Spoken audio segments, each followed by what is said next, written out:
এই তিনবারের যারা, এরা যদি সাবেক সংসদ সদস্য লেখে, সাবেক মন্ত্রী লেখে, এটা একটা অবৈধ কথা লেখা হবে।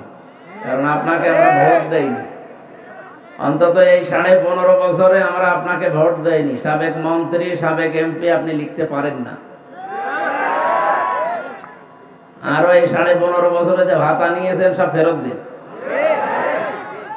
কি আপনি অবৈধ ছিলেন, আপনার শেয়ারটাও অবৈধ ছিল। এতটুকু আপনি লিখতে পারবেন।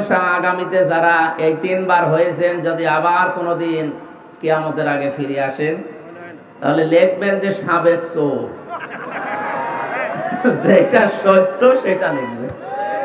অথবা আরেকটু বেশি করে আমি বলে দিলাম, আপনি সাবেক ডাকাত লিখতে পারেন, লিখবেন, আমরা নিষেধ করব না। কিন্তু সাবেক সংসদ সদস্য, এটা সম্মানিত একটা জায়গা। আপনি এইটা কোন চোরের নামে, ডাকাতের নামে আমরা লিখতে রাজি না। সুতরাং উনি অবশ্যই 3 বারের আগে আমার সাথে জেলখানায় ছিলেন। ডাক্তার দেওয়ান মোহাম্মদ সালাউদ্দিন বাবু, বিশিষ্ট রাজনীতিবিদ, বিশিষ্ট সমাজসেবক। আল্লাহ রাব্বুল আলামিন তার গোলামকে হায়াতে তাজ্জেবা সিহাতে কলিয়া দান করুন, বলেন আমিন।